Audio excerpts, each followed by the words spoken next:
खतरे की घंटी बज चुकी है। 3 बड़ी अनिष्ट घटनाएं होकर रहेगी। 31 मार्च का समय नजदीक आ रहा है। आपके अपने जीवन काल में इस समय के जो 31 मार्च का विशेष समय आ रहा है, जिसमें अद्भुत प्राकृतिक संयोग बनने जा रहे हैं, ज्योतिषीय महत्व से भी बहुत अधिक महत्वपूर्ण है। यह दिन और धार्मिक और आध्यात्मिक स्तर पर भी यह बहुत ही महत्वपूर्ण अवसर बनने जा रहा है। इस दिन के संकेत आपके जीवन काल में पहले से ही मिलने शुरू हो गए हैं। हमने पिछले कार्यक्रम में आपको बताया था कि कौन से संकेत बताएंगे कि इसके बाद आपका जीवन अच्छी दिशा में, सकारात्मक दिशा में जाएगा या फिर नकारात्मक दिशा में जाएगा। आज के इस कार्यक्रम में हम आपको बताएंगे 5 ऐसे बड़े कार्य जो आपको आज इसी समय से करना शुरू कर देना है। इन कार्यों को करने से आपके जीवन में कैसी ही नकारात्मकता हो, कैसा ही कष्ट हो, तांत्रिक क्रिया हो, बाधा हो, किसी भी प्रकार का दुख हो, अपने आप दूर होना शुरू हो जाएगा। 31 मार्च के बाद आपके जीवन में पॉजिटिव एनर्जी की एक लहर सी दौड़ जाएगी, अगर आप इन 5 कार्यों को करना आज से ही शुरू कर देंगे। जी हां बंधुओं, 31 मार्च का जो दिन है, यह बहुत खास वर्ष है, बहुत खास अवसर है। कारण इसका यह है कि इसमें कई घटनाएं एक साथ घटित होने जा रही हैं। जी हां बंधुओं, सूर्य ग्रहण वर्ष का पहला सूर्य ग्रहण भी है, शनिदेव का राशि परिवर्तन भी है, अमावस्या भी है, शनिवार का दिन है और एक ही राशि में 6 ग्रह विराजमान होंगे। सूर्य, चंद्रमा, शनि, शुक्र, बुध और राहु जी। हां बंधुओं, बड़ा ही विशेष, बड़ा ही अद्भुत ग्रह संयोग है यह, और आध्यात्मिक स्तर पर भी यह बहुत महत्वपूर्ण है। इस दिन रात्रि के समय कुछ विशेष साधनाएं हैं, छोटी सी साधनाएं हैं, लेकिन इनका महत्व बहुत अधिक रहने वाला है। सुबह से लेकर रात तक किस प्रकार आपको तैयारियां करनी है इस विशेष दिन के लिए, 31 तारीख के लिए, तो हम आपसे यह भी कहेंगे कि यदि हो सके तो आप एक दिन की छुट्टी ले लेना। चाहे आपकी नौकरी है, आपका व्यापार है, या फिर आप दिन में थोड़ा समय निकाल लेना, क्योंकि आपको इस दिन कुछ कार्य हम करने के लिए बोलेंगे। उन कार्यों को यदि आपने कर लिया तो निश्चित तौर पर इसके बाद आपके जीवन में पॉजिटिव एनर्जी की जो चार्ज दौड़ेगा, जो पॉजिटिव एनर्जी की ऊर्जा दौड़ेगी आपके शरीर में, आपके जीवन में, आपकी कुंडली में, उसका अनुभव आप स्वयं महसूस करेंगे। जी हां बंधुओं, इसके बाद कुछ विशेष सावधानियां भी हैं जो हम आपको बताएंगे। आपको अपने चरित्र में, अपने जीवन शैली में कुछ विशेष बदलाव भी करने होंगे, और सबसे महत्वपूर्ण 5 ऐसे कार्य जो आपको आज इसी समय से करना शुरू कर देना चाहिए। बंधुओं, ज्ञान सबसे बड़ा हथियार है। ज्ञान से सब कुछ हासिल किया जा सकता है। न केवल इस भौतिक संसार में हर एक सुख को प्राप्त किया जा सकता है, बल्कि इस संसार से जाने के बाद ईश्वर तत्व की प्राप्ति भी ज्ञान के सहारे की जा सकती है। इसलिए ज्ञान को कभी कमजोर मत समझना, ना ही इसे इग्नोर करना। जी हां बंधुओं, बहुत से लोग होते हैं जो कुतर्क के चक्कर में पड़कर सच्चे ज्ञान को इग्नोर कर देते हैं, क्योंकि आज के समय में यह फैशन बन चुका है कि धर्म को अनाप शनाप बातें बोलो। धर्म की बात करने वाले लोगों को बेवकूफ बताओ, उनके अंदर 50 कमियां निकाल दो। धर्म की किताबों में 50 तरीके की कमियां निकाल दो। इधर उधर की उल्टी सीधी बातें करके अनावश्यक प्रलाप करो और अपने ही धर्म, अपने ही भगवान और अपने ही धर्म गुरुओं को उल्टा सीधा बोलो। यह फैशन बन चुका है और इस फैशन में लोगों को बड़ा आनंद प्राप्त हो रहा है। लेकिन जो लोग इस तरीके के प्रपंच करते पाए जाते हैं, बाद में उन लोगों की दुर्गतियां जब होती हैं तो यही लोग चुपचाप अपनी कुंडली हम जैसे लोगों के पास भेज देते हैं और मंदिरों में लाइन लगाकर माता रानी को नारियल चढ़ाते दिखाई देते हैं, क्योंकि सहन शक्ति की भी एक सीमा होती है। बातें करना अलग बात है, लेकिन जीवन में उसे सहन करना, उतारना दूसरी बात है। इसलिए आप इस तरीके के मार्ग को न चुनें।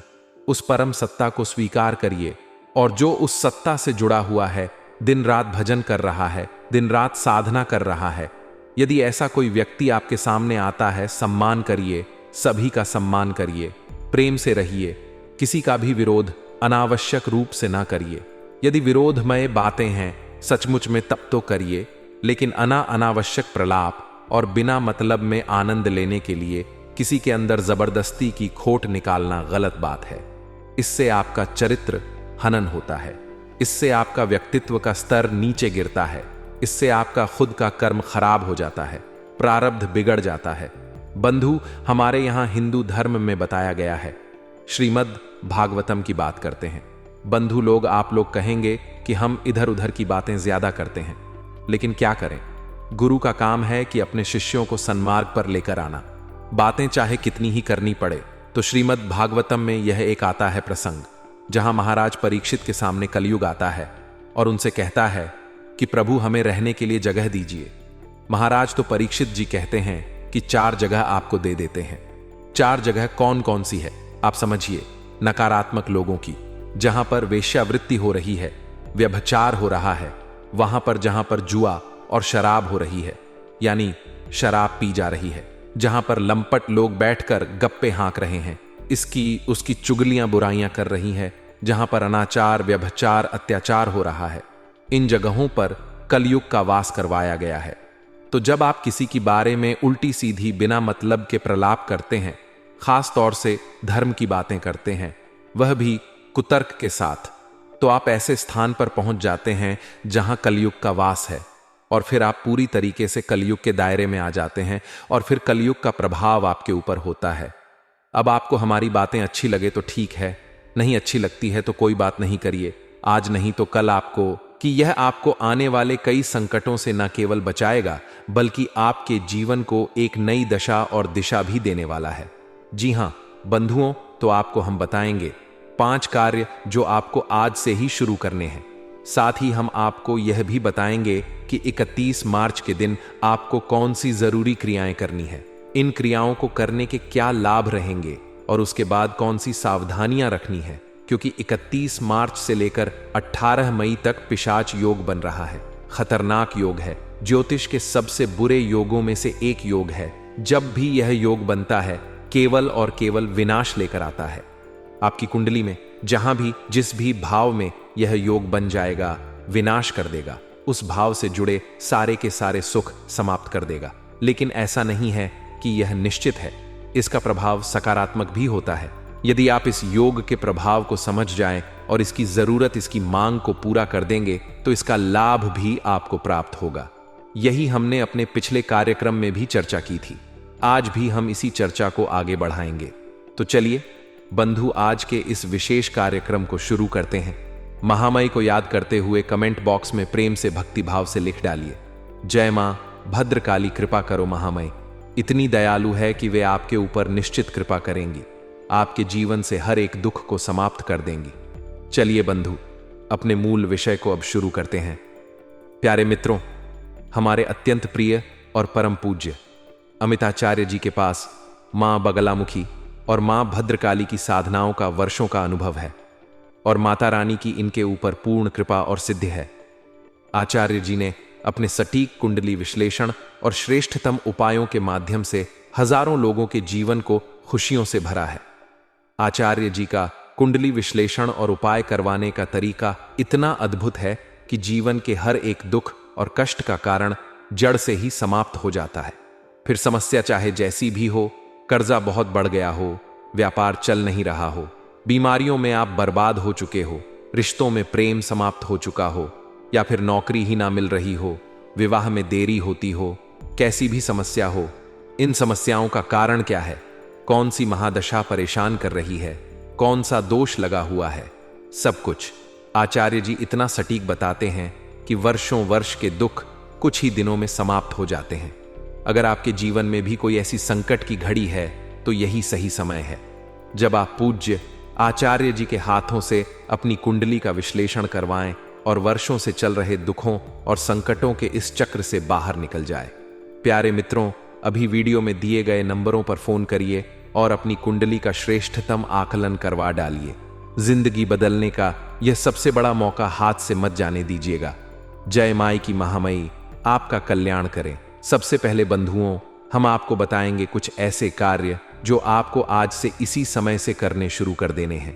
पहली चीज यह कि रोज रात को जब आप सोते हैं, ध्यान से समझते जाना। रोज रात को जब आप सोएं तो अपने बिस्तर के सिराहाने एक पात्र रखें। पात्र कांच का रखें और प्याली हो सकती है, कांच का गिलास हो सकता है, उसमें कुछ इलायची और एक सिक्का, कोई भी सिक्का आप डाल दें। चांदी का सिक्का डाल दे तो अच्छी बात है, नहीं तो कोई भी सिक्का आप उसमें डाल दें और थोड़ी सी हल्दी और एक लौंग का जोड़ा आप उसमें डाल दें और उस पर ढक कर रख दें। कांच का ही ढक कर रख दें और उसे अपने सिरहाने रख कर सोएं। प्रतिदिन इस क्रिया को करें, इसमें कुछ बदलने की जरूरत नहीं है। प्रतिदिन इस क्रिया को करें, अपने सिरहाने इस सामग्री को रखकर सोएं। इलायची भगवान नारायण का प्रतीक है, सिक्का शुक्र है और कांच चंद्रमा है। जब यह संपूर्ण ग्रह मिल जाते हैं तो राजयोग का निर्माण होता है। आपके आसपास पॉजिटिव एनर्जी एकत्रित होने लगती है, नकारात्मकता दूर होने लगती है।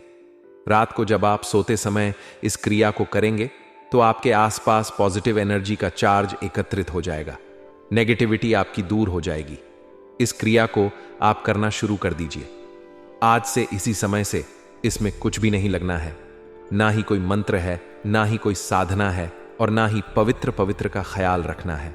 इसमें बस हम इन चीजों से निकलने वाली पॉजिटिव एनर्जी को अपने जीवन में लाना चाहते हैं, प्रयोग करना चाहते हैं।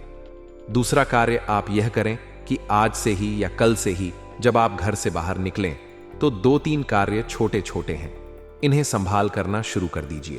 प्रतिदिन हनुमान चालीसा का पाठ करना शुरू करिए। यह पूरा वर्ष 2025 जो है यह मंगल को समर्पित है, यानी कि हनुमान जी का वर्ष है। और हनुमान जी जब किसी पर प्रसन्न होते हैं बहुत जल्दी प्रसन्न हो जाते हैं। बड़े ही भोले भाले हैं, भोलेनाथ के ही तो प्रतीक हैं। शंकर सुभन केसरी नंदन। तो आपको हनुमान चालीसा पढ़ना है। हनुमान जी की जो फोटो है आपके पूजा घर में, उसके बाएं पैर पर सिंदूर लगा देना, उसी सिंदूर को अपने माथे पर लगाना और हनुमान जी को गुड़ और चने का भोग लगाना। इस गुड़ और चने के भोग को छोटे बच्चे जो आपके घर में होंगे उन्हें खिलाना पहले, उसके बाद स्वयं खाना, उसके बाद घर से निकलना, काम पर जाना। काम पर जाने से पहले 2 कार्य छोटे छोटे और कर लेना, चमत्कार ही हो जाएगा। यह जो योग बन रहा है ना, यह इतना पॉजिटिव हो जाएगा, आपके दिमाग को इतना शांत, इतना ठंडा कर देगा कि आप हर एक निर्णय बड़ी ऊर्जा के साथ लेंगे और हर निर्णय आपका कामयाब होगा। पॉजिटिव एनर्जी के साथ क्या करना है ध्यान से समझिए। आपको थोड़ा सा इत्र लेना है।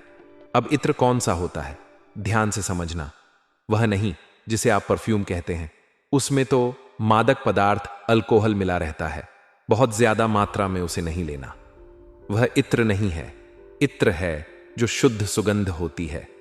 पूजा पाठ की दुकान पर मिलेगा, अलग अलग खुशबुओं में मिलेगा। आपको जिस भी खुशबू को पसंद हो उस खुशबू का आप ले आइए। गुलाब का यदि लेकर आते हैं सर्वोत्तम रहेगा, क्योंकि गुलाब लाल रंग का पुष्प है, माता लक्ष्मी को अत्यंत प्रिय है और इत्र का सीधा संबंध माता लक्ष्मी से ही है, क्योंकि यह शुक्र है। और शुक्र कौन है? माता लक्ष्मी का प्रतीक। तो आपको इत्र लेकर आना है, पूजा पाठ वाला। उस इत्र को आपको अपने शुक्र पर्वत पर लगाना है। आपकी हथेली में आपके अंगूठे के नीचे जो उभरा हुआ ऊंचा भाग है, यही है आपका शुक्र पर्वत। इस शुक्र पर्वत पर आपको इत्र थोड़ा सा लगा देना है। फिर दूसरी हथेली के शुक्र पर्वत से इसे इस तरह थोड़ा सा मलना है। बंधुओं, बड़ा ही चमत्कारी प्रयोग है, इसे आप करके देखना। इस तरीके से इसे मल लेना और उसके बाद आप अपने घर से अपने काम पर जाना। दुकान है, व्यापार है, व्यवसाय है, नौकरी है, कुछ भी हो, आपकी वाहवाही हो जाएगी। इसी के साथ साथ थोड़ा सा इत्र आप अपने कॉलर पर यहां और यहां अवश्य लगा देना। बहुत से लोग आपने देखा होगा पुराने जमाने में यहां पर इत्र जरूर लगाते थे।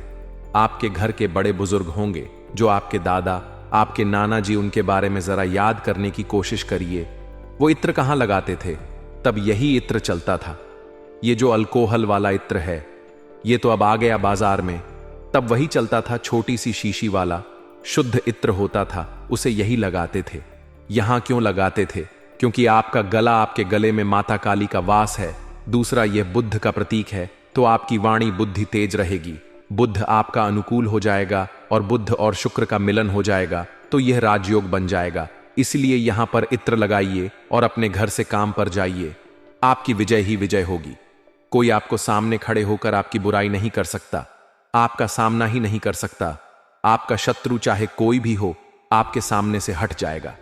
जी हां बंधुओं, और हर व्यक्ति आपकी ओर आकर्षित होगा। आपके अंदर सम्मोहनी शक्ति एकत्रित होने लगेगी। अब यह बातें आजमाने की है, लेकिन इनके साथ साथ भाव की भी है। भाव यदि नहीं है, केवल एक फॉर्मेलिटी के तौर पर कर रहे हैं, चलो देख लेते हैं, होगा तो ठीक है, वैसे तो कुछ नहीं होता। इन सब बातों से फालतू बातें हैं। अगर आप यह सोचेंगे तो कुछ भी नहीं होगा। जी हां बंधुओं, यहां सब कुछ भाव का है, बिना भाव के कुछ भी नहीं। भावनाएं ही सब कुछ लाकर देती हैं। यत पिंडे तत् ब्रह्मांडे जैसी मन स्थिति तैसी परिस्थिति।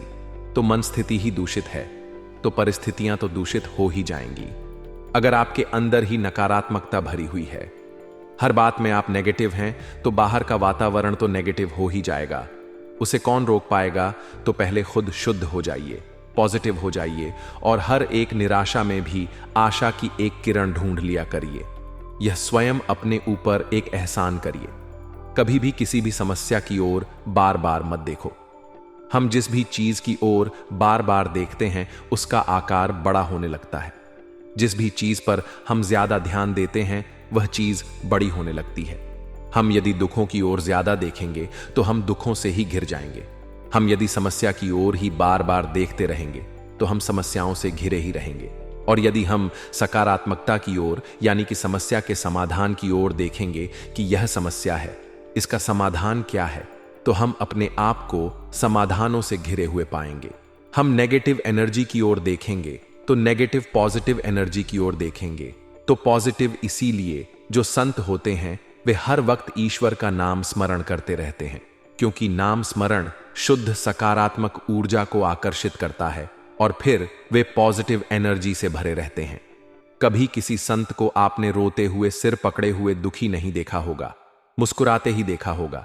चाहे उसके पास घर, मकान, गाड़ी, बंगला, धन दौलत हो या ना हो, एक धोती लपेटे होगा शरीर पर, उतने में भी बड़ा मुस्कुराता हुआ होगा, क्योंकि वह संतुष्ट होता है। पॉजिटिव एनर्जी उसके आसपास होती है। तो बस यही आपको करना है, समझदारी से काम लेना है। छोटी छोटी बातें हैं, केतु को मजबूत कर लेना है, कुत्ते को भोजन प्रतिदिन कराना है। कुछ नहीं तो बिस्किट का एक पैकेट लीजिए, कुत्ते को खाने के लिए दे दीजिए। लेकिन रात्रि के समय यह याद रखना, दिन में मत करा देना। रात्रि के समय ठीक है, जब सूर्यास्त हो जाए उसके बाद प्रतिदिन अपने घर में पूजा, घर में जो पश्चिमी दीवार है यानी घर की पश्चिमी दीवार हो या आपके पूजा घर की पश्चिमी दीवार हो, वहां पर चौमुखी दीपक शनिदेव के नाम से जलाते ही रहिए। ये तो हम पहले भी कार्यक्रम में बता चुके हैं, फिर बता रहे हैं, आपको याद दिला रहे हैं। चौमुखी दीपक क्या होता है? एक दीपक लीजिए, उसमें 4 बातियां हो चारों तरफ। उस दीपक को आप जलाइए, सरसों के तेल से जलाना। इस दीपक को वैसे तो तिल से भी जला सकते हैं, लेकिन सरसों का तेल सर्वोत्तम होता है, शनिदेव को अत्यंत प्रिय है। तो चौमुखी दीपक प्रतिदिन रात्रि के समय जलाना, 9 बजे के आसपास, दिन में नहीं जलाना है। यह भी क्योंकि दिन तो सूर्य का है और सूर्य से शनिदेव की शत्रुता है, तो यह नहीं करना है। एक छोटी सी क्रिया आपको और करनी है। देखिए, आप सोच रहे होंगे कि गुरुजी कितनी क्रियाएं बताते चले जा रहे हैं, अब हम दिन भर यही करते रहेंगे क्या? तो देखो, हर समय की एक क्रिया है। जैसे आप हर समय एक अलग विचार के साथ चलते हैं, हर समय आपका पहनावा, आपके विचार, आपका खान पान अलग होता है, वैसे ही हर समय की क्रिया, घर से बाहर जाने की अलग, सुबह सोकर जागने की अलग। तो जब सुबह सोकर जागे आप, तो उसके बाद करा अवश्य करें। अपने पितृ देवताओं को धन्यवाद अवश्य दें, अपने कुल देवी या देवता का स्मरण अवश्य करें। उसके बाद सुबह सुबह स्नान आदि करके सूर्य देवता को अर्घ अवश्य दें। बहुत आवश्यक है, बहुत ज्यादा जरूरी है। यह क्रिया तो लगातार 31 मार्च तक, उसके बाद भी जब तक संभव हो आप दे सकें। सूर्य देवता को अर्घ देते ही रहना बहुत ही आवश्यक है। सूर्य देवता को बल मिलेगा और सूर्य देवता आपके जीवन में पॉजिटिव एनर्जी को भर देंगे। श्रीमद् भागवतम में 4 ही प्रमुख देवता बताए गए हैं, जिनमें सूर्य देवता का भी नाम है। 4 प्रमुख देवता कौन से हैं? सूर्य देव, नारायण, शिव और शक्ति, 4 ही प्रमुख देवता बताए गए हैं जो पूजनीय हैं। वैसे तो कई उपदेव भी हैं जिनकी पूजा की जाती है, लेकिन ये 4 प्रमुख देवता हैं। और यह वर्णन श्रीमद् भागवतम में तब मिलता है जब ब्रह्मा जी ने भगवान श्री कृष्ण के मित्रों का और गायों का अपहरण कर लिया था। फिर यह कथा बहुत लंबी है, बाद में कभी सुनाएंगे। कभी आपका मन करे तो कमेंट करके बताना, बहुत ही मनोरथ बहुत ही अच्छी भाव प्रधान कथा है। तो फिर ब्रह्मा जी जब आते हैं तो फिर भगवान श्री कृष्ण की 4 परिक्रमा के बजाय 3 लगाकर ही, चौथी आधी परिक्रमा लगाकर ही डर के वापस चले जाते हैं। तब वहां पर श्री वेदव्यास जी बताते हैं कि 4 देवताओं का विधान है जिनकी परिक्रमाएं लगाई जाती है, जिन्हें प्रदीक्षिणा कहते हैं। 4 प्रदीक्षिणाएं तो भगवान नारायण की और उनके सभी स्वरूपों की 4 प्रदीक्षिणा की जाती है। अन्य देवी देवताओं की भी बताते हैं। तो इस प्रकार श्रीमद् भागवतम में 4 देवी देवताओं का विशेष रूप से वर्णन है। उसमें सूर्य देवता है। तो सूर्य को अर्घ देना कितना महत्वपूर्ण है, आप यही से समझ सकते हैं कि कितना महत्वपूर्ण है। यह सूर्य देवता को अर्घ देना आपको देना ही देना है। अब छोटे छोटे से 2-3 कार्य है जो आपको करने हैं। कब आपको करने हैं? 31 मार्च के दिन सबसे पहला कार्य, आप सोकर सूर्योदय से पहले जाग जाएं। ठीक है, सूर्योदय हो उससे पहले ही जाग जाएं। उसके बाद आप स्नान आदि करें। उसके बाद अपने पूजा घर में गाय के घी का एक दीपक अवश्य जला दें। कोई पूजा करें या ना करें, कुछ नहीं तो हनुमान चालीसा का ही पाठ कर लें, बहुत ही आवश्यक है यह। उसके बाद हनुमान जी के बाएं पैर का सिंदूर अपने माथे पर लगा लें। सूर्य उदय होने के 10 मिनट के बाद, यानी 10 मिनट के अंदर अंदर, उसके बाद नहीं, उसके अंदर अंदर सूर्य देवता को जल समर्पित अवश्य करें, अर्घ अवश्य दें। ओम ग्रहणी सूर्य नमः, इस मंत्र का जाप करते हुए सूर्य देवता को अर्घ देते समय अपने सिर पर कपड़ा अवश्य रखें और कमर से ऊपर के जो शरीर है उस पर जितना हो सके कम से कम वस्त्र पहने। ठीक है, तो सूर्य देवता को इस प्रकार अर्घ दें, नंगे पैर हो। उस समय जब आप अर्घ दे रहे हो, बस यही क्रियाएं हैं। सूर्य देवता को जब भी अर्घ दें तो जल में थोड़े से काले तिल अवश्य डालें और हो सके तो लाल पुष्प डाल दें और थोड़ा सा गुड़ मिला लें। कमाल हो जाएगा, सारी समस्याएं समाप्त हो जाएंगी। कर्जे, नकारात्मकताएं, व्यापार में घाटा, शत्रु कितने भी बढ़ गए हो, सब कुछ समाप्त हो जाएगा। ठीक है, तो इस क्रिया को करें। उसके बाद अपनी छत पर, अपने घर की छत पर एक रोटी रखें, यानी एक रोटी बनाएं। किसी अपने घर की किसी महिला से, अपनी मां से, अपनी पत्नी से, अपनी बहन से कह दे कि एक रोटी बनाएं और उस रोटी पर 7 लौंगे खड़ी करके लौंग रख दें, जिन पर फूल हो, बिना फूल वाली नहीं। 7 लौंगे गाड़ दें और उसके ऊपर बतासे रख दें और उस रोटी को पहले चुभर दें अच्छी तरीके से।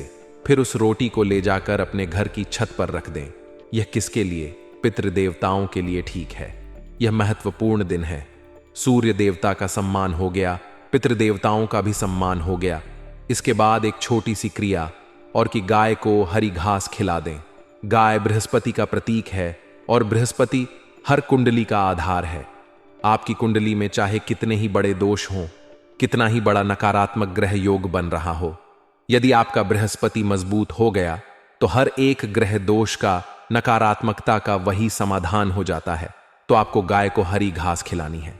ठीक है, इसके बाद एक छोटा सा काम हमने कहा था कि छुट्टी ले लेना, क्योंकि इसके बाद आपका जीवन एक नई दिशा लेगा।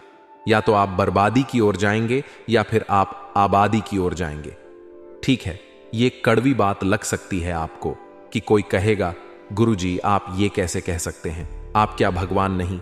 हम भगवान नहीं हैं, लेकिन हमें अध्यात्म का ज्ञान है, हमने शास्त्रों का अध्ययन किया है, तो हम अपने अनुभव के आधार पर बोलते हैं। हम भगवान नहीं हैं और ना ही भगवान हम बन सकते हैं। भगवान भगवान होते हैं, हम तो तुच्छ हैं, बहुत ही कुछ भी नहीं है, सूक्ष्म है, ना के बराबर हैं। ये कड़ है बस, लेकिन प्रयास कर रहे हैं कि किसी के जीवन में खुशहाली आ जाए। बस उसी के लिए आपको यह बता रहे हैं, नहीं मानना है तो कोई बात नहीं। जब भगवान आपके सामने आ जाए और आपसे कुछ बोले तो उनकी ही बात मान लेना। ठीक है, तो आपको एक छोटा सा कार्य और करना है कि एक छोटा सा नारियल लेना है, जटा वाला नारियल नहीं, जो खाली नारियल आता है। ठीक है, उसे काट लेना है, उसके अंदर पंजीरी भरना है, यानी भुना हुआ आटा जिसमें चीनी मिली हो, उसे भर लेना है। उसके बाद उसके ऊपर ढक्कन लगा देना है, जो कांटा था ढक्कन बनाया उसे लगा देना है। उसके बाद उस नारियल को घर के हर एक सदस्य से स्पर्श करा के और उसे एकांत में पीपल के वृक्ष के नीचे एक छोटा सा गड्ढा खोद दें, नारियल को उसमें रख दें, ढक्कन उसका हटा दें। ठीक है, मिट्टी के नीचे दबा दें, पूरा नहीं, थोड़ा सा दबाना है, और फिर उसके बाद ढक्कन उसका हटा दें।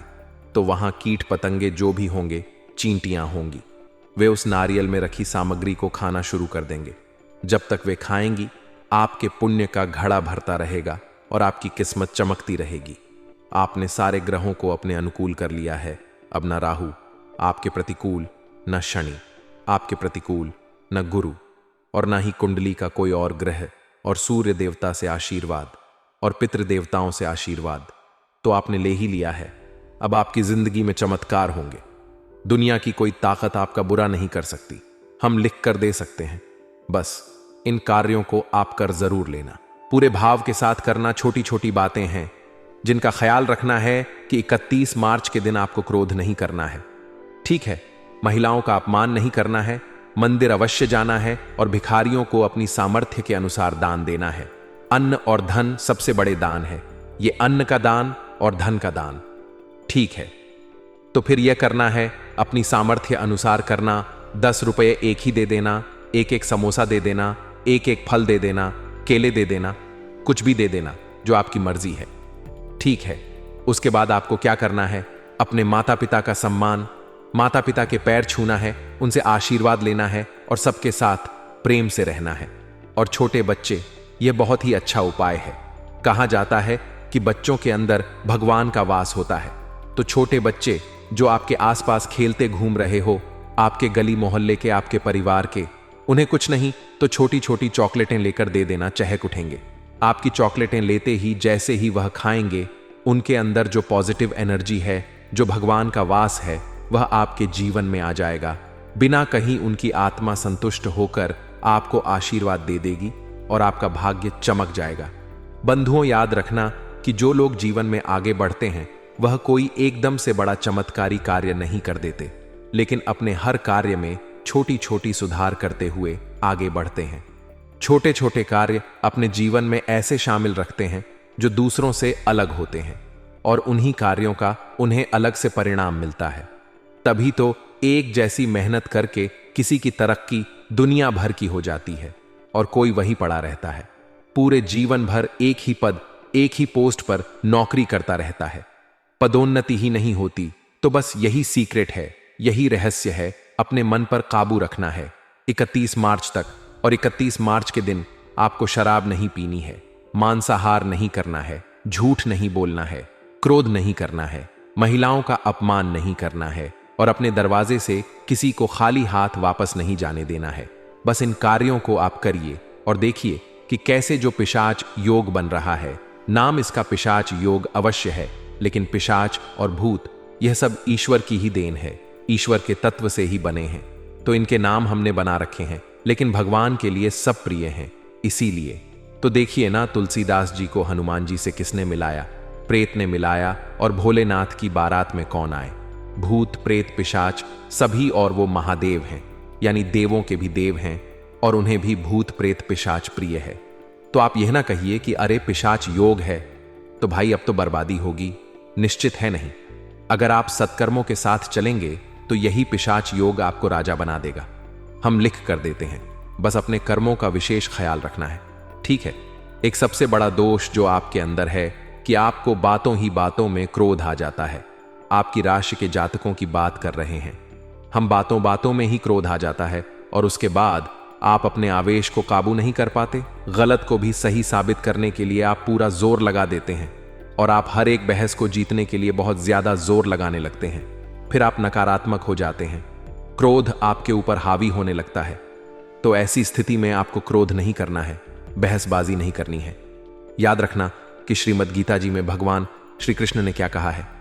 क्रोधा भवति सम्मोह, सम्मोहात स्मृति विभ्रमः, यानी क्रोध करते ही बुद्धि भ्रमित हो जाती है। इसीलिए इसे याद रखना है। बस क्रोध नहीं करना है, आवेश में नहीं आना है। बाकी आप खुद बहुत ही अच्छे हृदय के इंसान हैं, शांत हैं, समझदार हैं, दुनिया भर का ज्ञान है आपके पास। आप अपनी सद्बुद्धि का प्रयोग करिए, बस नकारात्मकताओं से दूर रहिए। आने वाला समय आपके लिए बहुत अधिक शुभ होगा, हमें पूर्ण विश्वास है। बाकी नकारात्मक लोगों से दूर रहिए, क्योंकि इस संसार में आज के समय में जो आज का परिवेश हम देख रहे हैं, वातावरण हम देख रहे हैं, लोगों ने फैशन बना रखा है। अच्छी चीजों का विरोध करना, आपको ऐसे लोगों से बचना है। क्योंकि ऐसे लोग एक खतरनाक वायरस की तरह होते हैं। इन्फेक्शन फैला देते हैं, लोगों की बुद्धियों को दूषित कर देते हैं, जीवनों को बर्बाद कर देते हैं। फिर ऐसे ही लोग कई क्रिमिनल कार्यों में व्यस्त पाए जाते हैं, क्रिमिनल एक्टिविटी करते पाए जाते हैं। तो आपको इनसे दूर रहना है, आपको सीधा शांत जीवन जीना है। ईश्वरमय बनिए, भक्तिमय बनिए, महामाय पर आस्था और विश्वास बनाकर रखिए। प्रतिदिन मंदिर जाइए और भगवान को धन्यवाद दीजिए जो भी उसने आपको दिया है। फिर देखिए भगवान कैसे अपने खजाने आपके लिए खोल देते हैं। तो चलिए बंधु, आज के इस कार्यक्रम को यहीं विराम देते हैं। जो बातें हमने आपको बताई हैं, इन बातों को जीवन में उतारिए और उसके बाद इनके परिणाम जो आपको मिलेंगे खुद आप हमें कमेंट करके बताएंगे और मैसेज करके बताएंगे। जी हाँ बंधुओं, तो चलिए हमेशा हंसते रहिए, मुस्कुराते रहिए, सकारात्मक रहिए और महामाई पर अपनी आस्था और विश्वास बनाकर रखिए, क्योंकि आपका उद्धार तो वहीं से होना है। तो प्रेम से बोलिए, जय माई की महामाई आपका कल्याण करेंगे। धन्यवाद हमारे प्रिय और परम पूज्य आचार्य जी ने अपनी साधनाओं के अनुभवों पर आधारित शक्तिशाली उपाय और क्रियाओं के माध्यम से हजारों लोगों के जीवन को पूरी तरह से बदला है। आचार्य जी के द्वारा बताया गया हर एक उपाय इतना सटीक और कारगर होता है कि जो भी इसे पूरे भाव के साथ कर लेता है उसे साक्षात महामाई की कृपा और आशीर्वाद प्राप्त हो जाती है।